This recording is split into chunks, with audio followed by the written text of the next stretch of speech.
días. Sean bienvenidos este domingo 11 de abril del año 2021 a este servicio virtual. Que el Señor bendiga sus vidas y esperamos que realmente Él pueda seguir fortaleciéndolos en este tiempo. Gracias de nueva cuenta a todos los que siguen estos mensajes cada domingo. Que el Señor les siga ayudando. Ahora bien, quisiera comenzar mencionando que hoy en día, a raíz de esta pandemia que hemos estado experimentando por más de 12 meses, se ha vuelto ya lamentablemente una costumbre el estar escuchando cada vez más malas noticias, escuchar acerca de muertos, de despidos, de alza de precios, de diferentes conflictos, y con todo este panorama es fácil que nosotros podamos caer presa del desaliento, de la incertidumbre, del temor y de la ansiedad.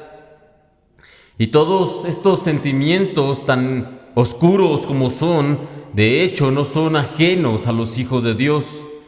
Todos nosotros los creyentes también tenemos temor, también podemos perder el sueño y también muchas veces nos sentimos abrumados ante toda la situación que acontece hoy en día. Y pensando precisamente en todo lo que vivimos en este tiempo, en este momento, recordaba un versículo que encontramos en las Escrituras, en Primera de Pedro, capítulo 5, versículo 7, en donde el Señor nos dice lo siguiente: echando toda vuestra ansiedad sobre Él, porque Él tiene cuidado de vosotros. En este versículo el Señor promete no solamente que va a estar con nosotros, sino que además Él nos dice que va a llevar nuestras cargas, y lo más importante de todo, Él también nos dice que tiene cuidado de nosotros.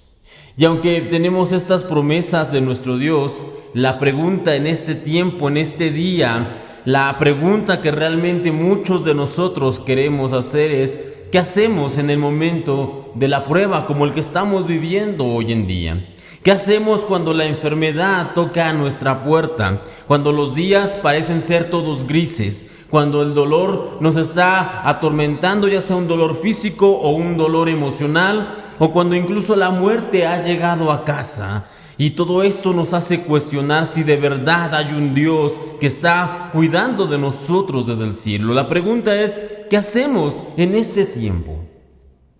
Y es que, mis hermanos, lo cierto es que el camino del creyente nunca ha sido y no va a ser una senda libre de problemas, de pruebas, como algunos quisieran hacernos creer. No, el cristiano también debe pasar por todas estas aflicciones, por todas estas pruebas, por las tormentas de la vida, por las pérdidas, por las dificultades. Y esto es así no solamente hoy en día, sino que siempre ha sido así en el camino de los hijos de Dios. Y si no me cree, pregúntele al primero de los patriarcas, pregúntele a Abraham. En Génesis, capítulo 15, en el versículo 1, la Biblia dice lo siguiente: después de estas cosas vino la palabra de Jehová a Abraham en visión diciendo: no temas, Abraham, yo soy tu escudo y tu galardón será sobremanera grande. Este versículo que acabamos de leer en sí es un versículo pequeño. Parece que realmente no dice mucho, y sin embargo, como ya lo he mencionado en otras ocasiones, debemos detenernos en los detalles y debemos mirar lo que a simple vista no se ve. Y la pregunta que yo haría en esta mañana, en primera instancia, hermano, sería: ¿qué le ha quitado el sueño a Abraham? ¿Qué le atormenta? ¿Qué es tan grave en la vida del patriarca que Dios mismo ha tenido que venir para traerle calma, para calmar a este hombre? Y alguno de ustedes podría preguntarse en esta mañana: ¿cómo sabemos que Abraham no podía dormir? ¿Cómo sabemos que Abraham había perdido el sueño? Pues bien, la Biblia en este relato de Génesis 15 nos dice que todo esto que se puede leer ocurrió durante la noche. Ahora bien, la noche, como todos sabemos, es para dormir. A menos que ustedes tengan un trabajo nocturno, de turno nocturno, todo el mundo duerme durante la noche. Eso es normal. Sin embargo, existen ocasiones en que hay algunos problemas o algunas situaciones difíciles que nos suelen robar el sueño Y es precisamente una de estas situaciones en donde encontramos a Abraham en este capítulo de Génesis 15. Sin embargo, Abraham no está solo. El relato nos dice que el Señor ha venido a ver a su viejo amigo en ese momento que él tiene ansiedad y temor, y le da tres palabras. Tres palabras que, si bien son para Abraham, son para este hombre lleno de preocupación, de ansiedad y de temor, podríamos decir que también están vigentes para cada uno de nosotros hoy en día. Estas tres palabras que el Señor le dice son las siguientes. Primero, no temas. Después, yo soy tu escudo, y finalmente, tu galardón será grande. Una vez más, parecen ser palabras sencillas, sí, pero son palabras poderosas, y en esta mañana nos vamos a concentrar en cada una de ellas. Sin embargo, antes de pasar a estudiar y hablar más a detalle de cada una de estas tres palabras, quiero decirles algo, hermanos. Quiero decirles que si nosotros siempre recordamos en primera instancia estas palabras que acabamos de mencionar, no temas, yo soy tu escudo y tu galardón será grande, entonces cuando venga la prueba, cuando tengamos que enfrentarnos a la tormenta, cuando los días grises lleguen, las cosas ya no van a lucir tan desesperanzadoras, las cosas van a ser diferentes si recordamos estas promesas de parte de nuestro Dios. Pero ahora, como les decía, regresemos con Abraham. Lo habíamos dejado ya ahí, en su tienda, en medio de la noche, apesumbrado, y es ahí cuando el Señor viene y primero que nada le dice, no temas.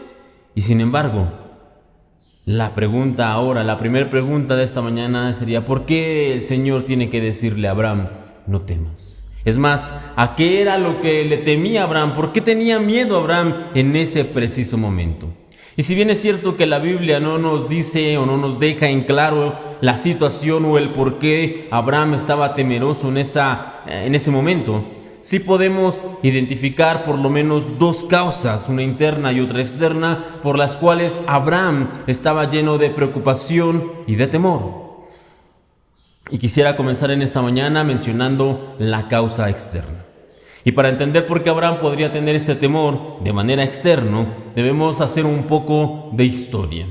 Y es que cuando el Señor le habló por primera vez a Abraham, el Señor le dijo que se fuera de su tierra y de su parentela. Y aunque Abraham obedeció, él se fue de su lugar, de su tierra, tomó a su esposa, tomó sus cosas, también se llevó a dos personas, se llevó a su padre y se llevó a su sobrino Lot. Ahora bien, algunos años pasaron y Lot creció y se consolidó como un hombre que también tenía muchas posesiones, tenía mucho ganado, y esto fue tanto así que el ganado de Abraham y el ganado de Lot no podían ser apacentados en el mismo lugar. Por esta razón Abraham decidió hablar con Lot y acordaron dividir la tierra. Le dijo Abraham a Lot que escogiera un lugar y que si él iba a la derecha, entonces él iría a la izquierda, y si Lot tomaba a la izquierda, entonces Abraham iría a la derecha. Pensando en esto, Lot tomó una buena tierra, al menos desde su punto de vista, una buena tierra para su ganado, y esta tierra estaba cerca de la ciudad de Sodoma y de Gomorra.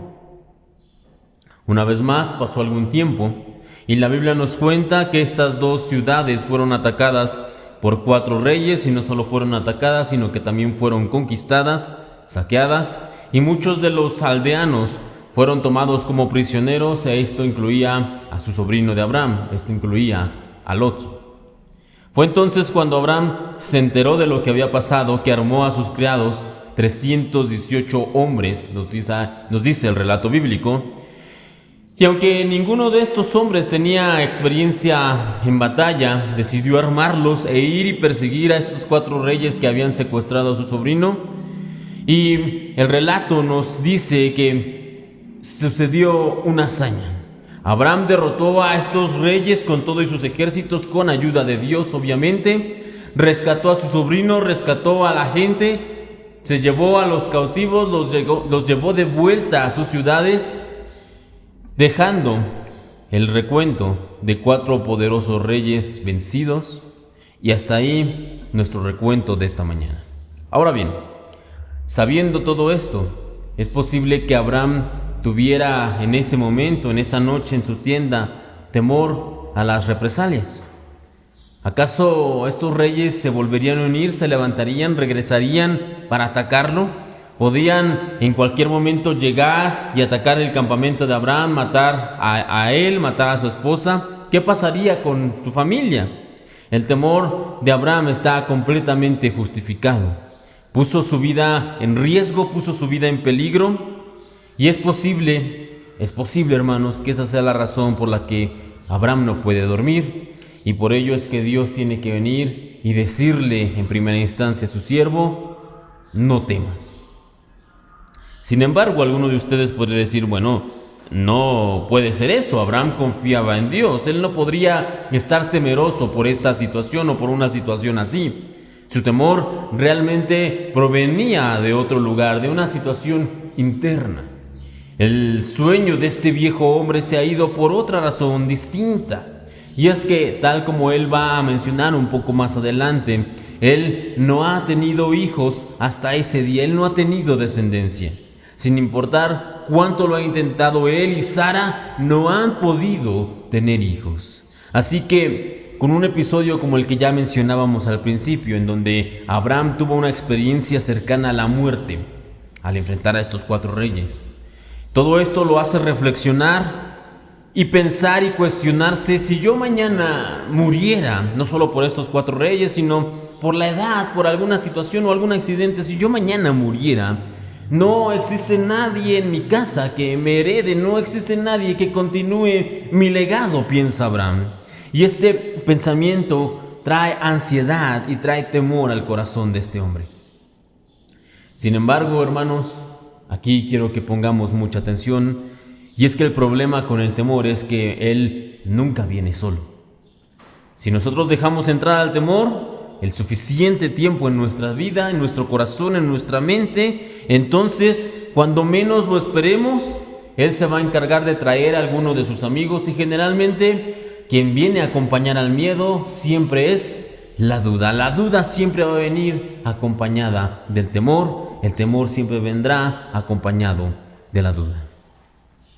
Y es que, hermanos, por lo menos ya en la Biblia, en el relato bíblico, por lo menos en 2 ocasiones Dios ya le haya prometido a Abraham que él iba a tener descendencia, que su descendencia iba a heredar la tierra. Abraham ya tenía esta promesa, pero él lo olvida, entra la duda, entra el temor, y encontramos a Abraham en este capítulo 15 sin sueño, temeroso, y Dios tiene que venir a calmarlo. Ahora bien, ya sea en el caso de Abraham, ya sea que el temor haya sido de una fuente externa, como ya mencionábamos, o de una fuente interna, o una combinación de ambas situaciones, el sueño se ha ido del hogar de este hombre. Su corazón está lleno de temor, pero entonces ahí es donde entra el Señor, y de una manera muy clara y bastante directa, Dios comienza diciéndole a Abraham justo lo que necesitaba escuchar. Dios comienza diciéndole a su siervo: no temas. Sin embargo, hermanos, aquí también quiero hacer una nueva pregunta, y esta es: ¿por qué deberían funcionar estas palabras? Después de todo, decirle a alguien que tiene temor: no temas, es similar a decirle a alguien que está estresado: no te estreses, o a alguien que está enojado: no te enojes. Realmente, cuando nosotros decimos esto, no funciona. Así que decirle a alguien temeroso: no temas, no parece realmente funcionar mucho.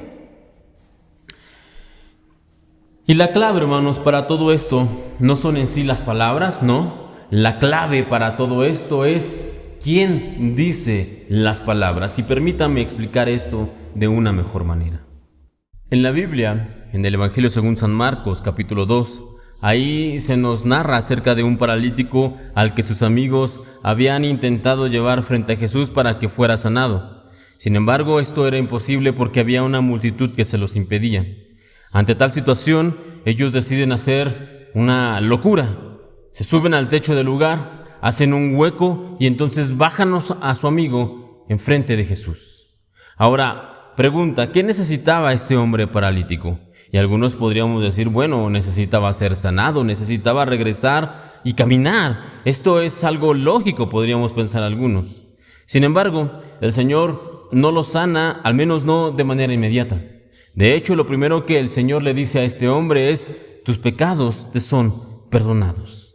Ahora, estas palabras, tus pecados te son perdonados, no tienen realmente ninguna validez si alguien además de Dios las dice. De hecho, los mismos fariseos que estaban en ese lugar, que estaban ahí presentes, así lo mencionan: solamente Dios puede perdonar pecados. Ellos lo dejan muy en claro y tenían razón. Entonces, para validar que Jesús es Dios, el Señor lo que hace no solamente es decirle: tus pecados te son perdonados, no, sino que también hace el milagro de levantar al paralítico y de regresarle el poder de caminar. Con esto que el Señor hace en este episodio bíblico, Él demuestra tres cosas. Primero que nada, que Él puede perdonar pecados porque Él es Dios. Número dos, Él también demuestra que Él puede sanar. ¿Por qué? Porque Él es Dios. Y número tres, demuestra también que estas palabras, tus pecados te son perdonados y levántate y anda, solamente funcionan si Dios es quien las respalda.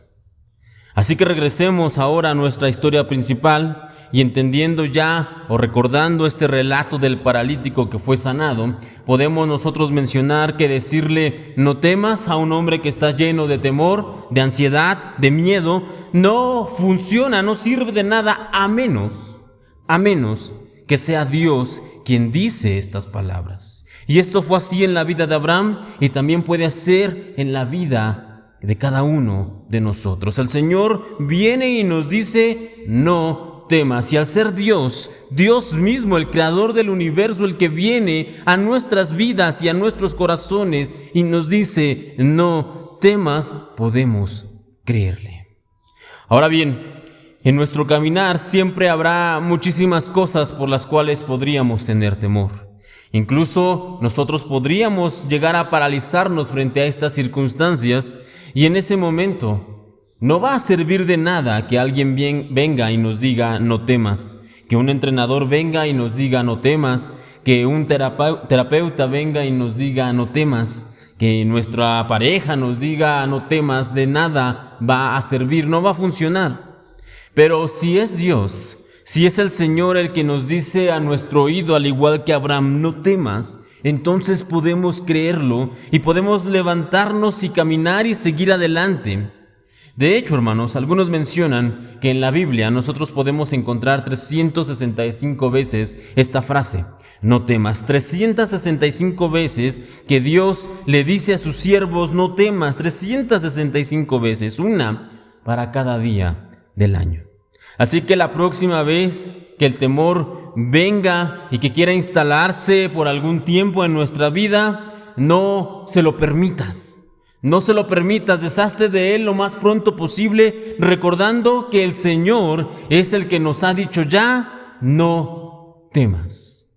Sin embargo, hermanos, debemos también notar que cuando el Señor le dice a Abraham, no temas, no solamente le dice esto, ¿no? Sino que hay dos razones por las cuales el Señor va a respaldar su palabra. Hay dos razones poderosas por las cuales el Señor puede decir a Abraham y a nosotros, no temas. Y esas razones son las siguientes.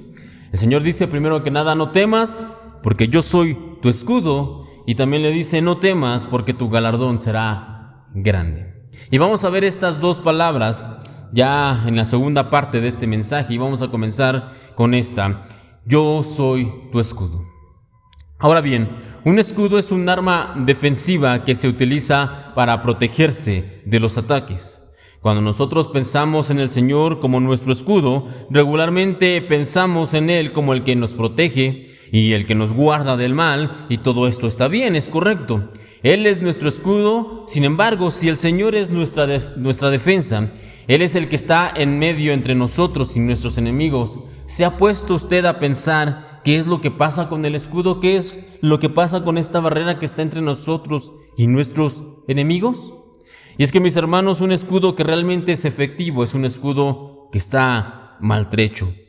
Y esto es así porque realmente la única manera de saber que un escudo está cumpliendo con su función es que ese escudo haya soportado ya golpes, haya soportado flechas, los ataques de las espadas y cosas similares a estas. Un escudo que no tiene marcas de batalla realmente no es un escudo, es simplemente un adorno que se cuelga en la pared, que se mira bonito, pero sigue siendo, reitero, un adorno. Y nuestro Dios para nada es un adorno. De hecho, todo lo contrario. El Señor Jesús es el escudo más efectivo que jamás hayamos tenido y Él tiene muchísimas marcas de batalla. La Biblia nos dice en el libro del profeta Isaías, en el capítulo 54, versículo 4 y 5, ciertamente llevó Él nuestras enfermedades y sufrió nuestros dolores. Y nosotros le tuvimos por azotado, por herido de Dios y abatido. Mas Él herido fue por nuestras rebeliones, molido por nuestros pecados. El castigo de nuestra paz fue sobre Él, y por su llaga fuimos nosotros curados. Así que, hermano, la próxima vez que pienses que el Señor es nuestro escudo, recordemos también que no es solo una forma poética de hablar o de referirnos a Él, no. Él realmente es nuestro escudo protector, el que ha recibido los golpes por nosotros, el que se ha llevado los daños por nosotros, el que sufrió por nuestros pecados. Luego entonces, la primera razón para no tener temor es que el Señor nos protege, el Señor nos resguarda, Él se ha llevado los golpes por nosotros, Él ha recibido los ataques de nuestros enemigos, Él es, como dice su palabra, nuestro escudo protector. Sin embargo, si esto no fuera suficiente, si no fuera suficiente que el Señor nos dice no temas, si no fuera suficiente que el Señor nos dice yo soy tu escudo, nos hace una promesa más a Abraham en el relato que nosotros leemos en Génesis 15, pero también a nosotros. El Señor nos dice tu galardón será grande. Ahora bien, ¿recuerdan ustedes que les mencioné hace un momento atrás, que el problema con el temor es que nunca viene solo? Este es un problema realmente porque el temor nunca viene solo. Generalmente la duda es su compañera, como ya les mencionaba. Abraham no solo está sumido en su temor, sino que ahora está comenzando también a sentirse inundado por la duda. Y tal vez algunas preguntas que vienen a la mente de Abraham podrían ser: ¿por qué me fui de mi tierra? ¿Por qué dejé todo? ¿En verdad Dios piensa darme esta tierra por herencia? ¿Algún día realmente la voy a recibir? ¿Hice lo correcto al seguir la voz de Dios? Tal vez Abraham comienza a cuestionarse esto, comienza a tener duda.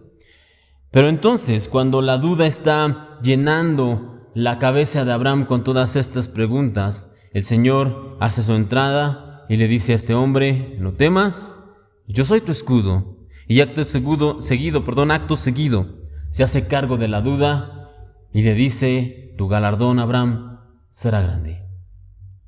Y un galardón se puede definir como un premio que se concede a alguien por sus méritos o por haber prestado algún servicio. En pocas palabras, un galardón es un premio. Sin embargo, aquí antes de continuar tengo que hacer una aclaración. En Mateo capítulo 5, versículo 12, nosotros leemos lo siguiente: gozaos y alegraos porque vuestro galardón es grande. Sí, pero la frase completa es la siguiente: gozaos y alegraos porque vuestro galardón es grande en los cielos, porque así persiguieron a los profetas que fueron antes de vosotros. Dios nos promete un gran galardón, sí, pero no aquí, no en este mundo. Si nosotros seguimos a Dios pensando en lo que vamos a obtener de Él, entonces realmente no somos diferentes a aquellos que estaban detrás de Él porque querían que les diera de comer. Porque el Señor había hecho una multiplicación milagrosa de los alimentos y estaban siguiendo al Señor porque simplemente lo veían como el que les iba a proveer la comida. A tales personas el Señor les dijo lo siguiente: Evangelio de Juan, capítulo 6, versículo 26. Les digo la verdad, ustedes quieren estar conmigo porque les di de comer, no porque hayan entendido las señales milagrosas. Los interesados, los acarreados espirituales, por llamarles de algún modo, buscan a Dios por lo que pueden recibir, pero cuando realmente no lo obtienen, cuando no tienen lo que quieren, entonces salen corriendo por cualquier excusa, aún la más mínima o la más tonta de ellas. Ya me voy de la iglesia porque aquí no siento a Dios. Ya me voy porque aquí no hay amor. Ya me voy de esta iglesia porque Dios no ha respondido mi oración. Porque el hermano me vio feo el culto pasado. Porque el color de la iglesia no me gusta. Cualquier excusa es suficiente para aquellos que simplemente siguen a Dios por interés. Al respecto de esto, el predicador Spurgeon dijo en alguna ocasión: quien sirve a Dios por dinero es capaz de servir al diablo por un mejor salario. Así que, hermanos, también quiero mencionar un punto más, y es que por supuesto que Dios nos ha prometido una recompensa, e incluso Él en ocasiones nos permite ver pequeños vislumbres de ella aquí en esta vida, en este tiempo, en este lado de la eternidad. Pero debemos entender que nosotros no servimos a Dios por lo que vamos a obtener de Él, por los premios o por las recompensas, no. Nosotros debemos servir a Dios por amor. Todo lo demás, las recompensas y las bendiciones, aquí o en el cielo, son solamente, por decirlo de algún modo, un mero agregado. Como dice la palabra, son una añadidura.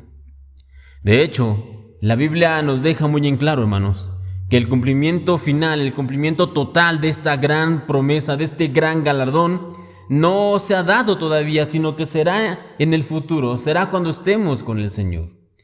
En la carta a los Hebreos, en el capítulo 11, versículo 39 en adelante, nosotros podemos leer lo siguiente: y aunque todos fueron aprobados por su fe, ninguno de ellos vio el cumplimiento de la promesa. Es que Dios tenía preparado algo mejor. Los perfeccionará a ellos cuando nosotros también lo seamos. Hermanos, el cumplimiento de esta promesa, cuando nosotros recibamos este galardón, será en el futuro, en la eternidad, cuando estemos con Dios. Y esta promesa, este galardón está vigente y sí, ha de cumplirse. Pero no según nuestro tiempo y no según lo que nosotros querramos, no, sino según el tiempo y la voluntad de Dios. Mientras tanto, nosotros debemos tener cuidado de no seguir a Dios por interés, sino de seguirlo por las razones correctas. Ahora, ya para ir terminando, hermanos, tenemos dos preguntas finales en esta mañana.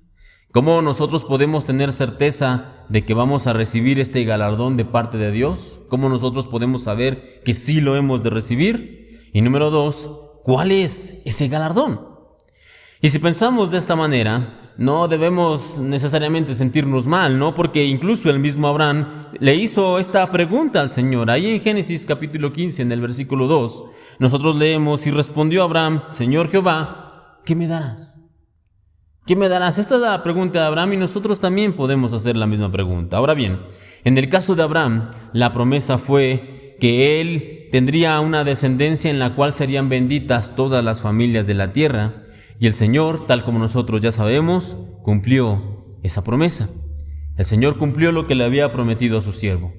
Y para nosotros, cada uno de nosotros como hijos de Dios, como creyentes, también hay una promesa de parte de Dios.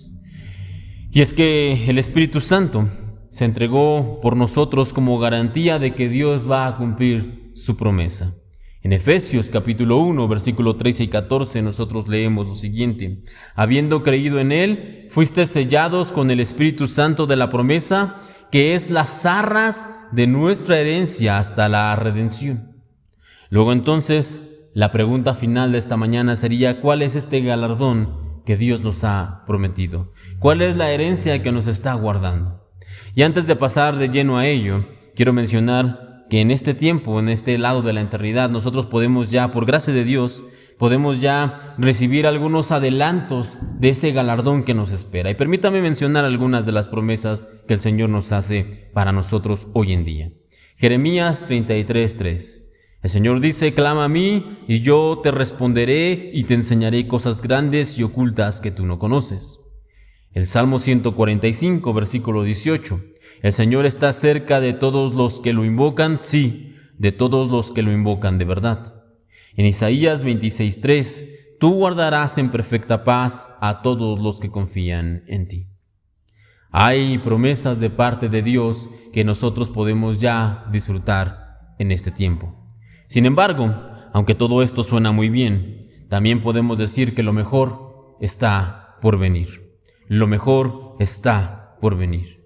Y si a usted le gustan las promesas que ya leíamos, hay una que está reservada para la eternidad que seguramente le encantará. Esta promesa la encontramos en Apocalipsis, en el capítulo 21. De hecho, es uno de mis versículos favoritos. Y ahí el que escribe dice lo siguiente: vi un cielo nuevo y una tierra nueva, porque el primer cielo y la primer tierra pasaron, y el mar ya no existía más. Y yo, Juan, vi la santa ciudad, la nueva Jerusalén, descender del cielo de Dios, dispuesta como una esposa ataviada para su marido. Y oí una gran voz del cielo que decía: he aquí el tabernáculo de Dios con los hombres, y Él morará con ellos, y ellos serán su pueblo, y Dios mismo estará con ellos como su Dios. Enjugará Dios toda lágrima de los ojos de ellos, y ya no habrá muerte, ni habrá más llanto, ni clamor, ni dolor, porque las primeras cosas pasaron. Y yo vi en ella templo, y no vi en ella templo, porque el Señor Dios Todopoderoso es el templo de ella y el Cordero. La ciudad no tiene necesidad de sol ni de luna que brillen en ella, porque la gloria de Dios la ilumina, y el Cordero es su lumbrera. Y el que estaba sentado en el trono dijo: he aquí, yo hago nuevas todas las cosas. Y me dijo: escribe, porque estas palabras son fieles y verdaderas. Y aún con estas promesas, hermanos, aún cuando muchas veces hemos leído estos pasajes, aun cuando sabemos que el Señor nos escucha, aun cuando conocemos que Él tiene cuidado de nosotros, también entiendo lo difícil que es a veces confiar en Dios, sobre todo en tiempos como los que vivimos hoy en día, sobre todo en tiempos en donde la enfermedad está más presente que nunca, en donde el trabajo no ha llegado a veces en meses, en donde la familia nos ha traicionado, en donde la muerte incluso ha llegado a casa. Cuando la pandemia que estamos viviendo nos ha arrebatado mucho, en varios sentidos, en muchas formas. Cuando estamos atravesando todo esto, entiendo lo difícil que es creer y confiar en promesas como estas. Sin embargo, como escribía Juan, estas palabras son fieles y verdaderas. Y nosotros debemos aferrarnos a ellas, aferrarnos a estas promesas aun cuando parezca no tener sentido, aun a pesar de el diagnóstico médico que pudieran haberte dado, aun en contra de toda esperanza como lo hiciera Abraham. Él creyó a Dios y, como dice la Escritura, le fue contado por justicia. Nosotros, como creyentes, debemos asirnos de Dios, aun cuando la tempestad de la vida se haya prolongado por muchísimo tiempo, mucho más allá de lo que podemos soportar. Nosotros debemos no soltarnos del Señor como Jacob y decirle a Dios: Señor, no me soltaré, no me soltaré, no me soltaré hasta que me bendigas. Así que si tienes en este tiempo algún problema, alguna situación difícil, alguna batalla que debas enfrentar, si el temor y la ansiedad te han robado el gozo, te han quitado el sueño como Abraham, te han paralizado, entonces lo único que puedo decirte, hermano, es que recuerdes estas 3 palabras que el Señor le dijera a Abraham y que también nos dice a cada uno de nosotros como sus hijos: no temas, yo soy tu escudo y tu galardón será grande. Con esto en mente, hermanos, terminamos en esta mañana y lo haremos con una oración. Padre Celestial, te agradecemos en esta hora por la oportunidad de reunirnos aún de manera virtual. Pero más importante que todo, te damos gracias por tu palabra. Te damos gracias porque tú nos recuerdas con total verdad, Señor, y con todo fundamento de que no debemos temer si confiamos en ti. Tú nos dices que eres nuestro escudo, el que nos protege y el que nos guarda, y eso es verdad, y te creemos. Y también creemos y confiamos en que tú tienes un galardón para nosotros. Y aunque no te seguimos por ello, también creemos y confiamos en que lo hemos de recibir si somos fieles contigo, Señor. Tú nos dices que no temamos, que eres nuestro escudo y que eres nuestro galardón, y queremos creer en esto, Señor. Ayúdanos, por favor, en esta mañana a poder creerlo, a poder vivirlo, a poder aferrarnos a ello. Te pedimos esto, por favor. Te pido que mis hermanos puedan escuchar esta palabra, pero no solamente guardarla en su mente, sino también en sus corazones, y que tú, Señor, eres el único que puede hacer lo que tú así lo hagas, Señor, en nuestras vidas.